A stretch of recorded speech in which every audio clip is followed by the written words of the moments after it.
If you want to have your query letter critiqued, but you do not want to pay to have that done, you can get it done for free. The caveat is it will be public out here on my TikTok channel. My name is Gina. I'm an author, editor, publishing professional. I help you make your writing better. There is a real live person on the other side of this query critique, so we are going to keep in mind that we are going to be respectful and we're going to be kind, that this is meant to be constructive, but sometimes even constructive criticism can be hard to hear. So keep that in mind if you do decide that you want to submit. The information on how to do so is in my bio. We're going to dive in. This first couple that came in were in really good shape. They are query letter shaped, which is harder than you think. A whole lot of people who send query letters in make them not be query letter shaped at all. They are kind of bonkers. They're kind of all over the place, but this one is very, very much query letter shaped, so that is a good sign. And so we are going to dive in with our constructive criticism today. All right, I'm not going to read the whole thing. I'm going to read like pieces of it, but I am going to give you a chance to like pause and read. This one's in 2 sections. It's a little bit on the longer side. So we have Will of the Goddess, Own Voices, Dark Fantasy, complete at 91,000 words. There are good things happening here.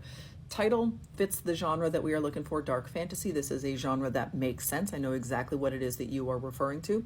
Own voices. If you are not sure what that means, this means that the representation that this person lists out is something that they identify with personally. You are never, ever required to disclose an identity. But if you feel comfortable doing so, this can let agents and editors know that this is something that you understand, that you have firsthand experience with. And so if they are looking to help bring these marginalized voices forward, this can let them know that you are part of one of these groups. Again, never feel like you are required to disclose an identity that you don't feel comfortable disclosing to literal strangers. So proceed as you feel safe to do so. So featuring mental health and LGBTQIA representation. All of that is great except one thing. What is the market for this book? Is this an adult book? Is it young adult book? The word count could be either, and we do not have it listed. That is a bit of a red flag here, that you don't know if you've written something that is young adult or adult. This last bit here, princess, bisexual, neurodivergent, great, wonderful, kills without hesitation, loves with all her damaged heart. That, again, tells me nothing. This is most protagonists in a fantasy novel. I would either be more specific here or leave this off entirely. This doesn't tell me anything. Azra, a 19-year-old princess, and there it is. So you did not list whether it was adult or young adult because it looks like you probably don't know. This is a thing that you are able to get away with in the self-publishing space, but in the traditional publishing space, you have to know which side of the line that you are on. And I can hear you being like, but Gina, nobody cares. Readers don't care. Some of them do. But more importantly, like these traditional publishers, they have a children's division and they have an adult division. They have different editors working for them. They pay out different amounts of money. They work with different agents. They work with a different process. They are completely different lines, and oftentimes they are different publishers entirely. Like they sometimes don't work in the same building together. You have to know whether you are selling this as a young adult or an adult novel. So you are going to have to go find my playlist on YA versus adult, and you are going to have to figure out which side of that line you are on, and then you are going to have to very clearly state which one it is that you are selling. And no, you cannot just call it YA for some people and adult for some other people. They are different things. They have different story arcs in them. You have to know which one you are writing and why. Let's keep going though. All right, so she plays into the hands of the gods. She's forced to leave her kingdom to live with her betrothed in the kingdom of Azrian, where the god of night is waiting to use her to kill her mother. So now the questions are adding up, not in an intriguing way, but in kind of a confusing way.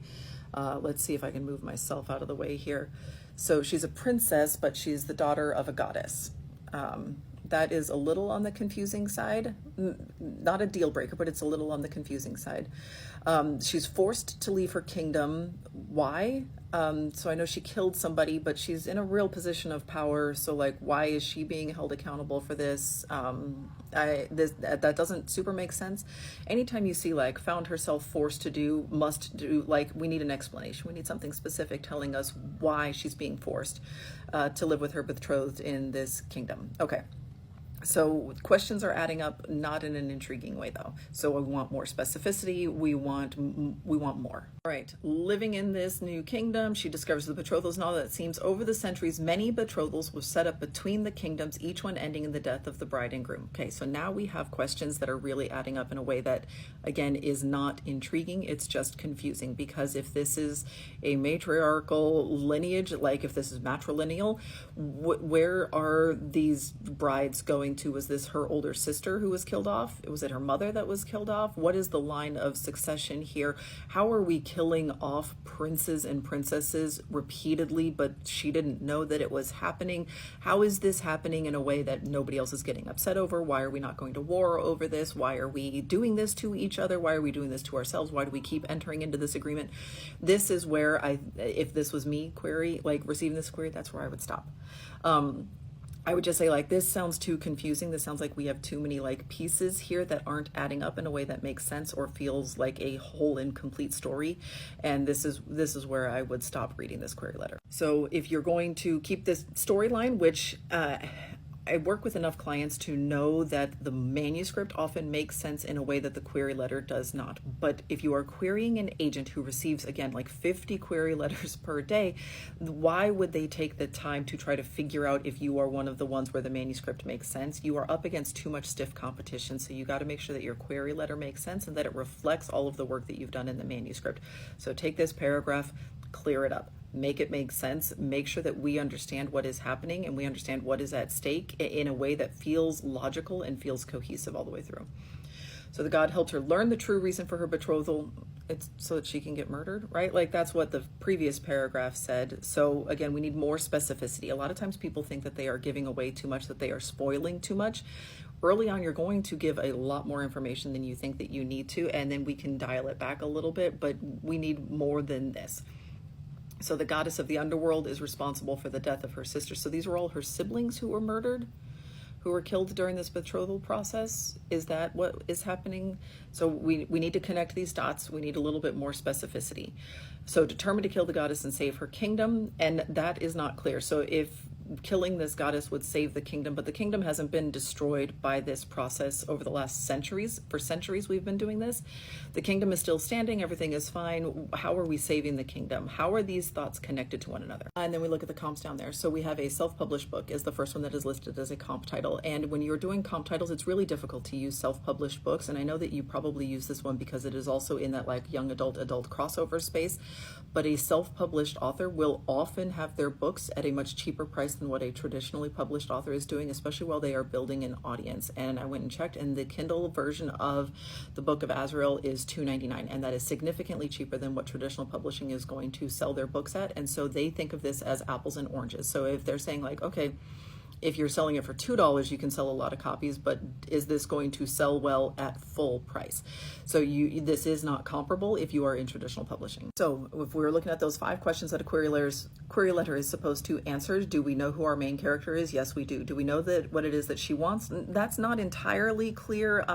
Save the kingdom, but we're not really sure like why that is the thing that she wants to do. Like, that is intrinsic in a lot of people to like save the world, but I'm not totally sure what that, like how that connects. What is she willing to do to get it? That's not clear in here either.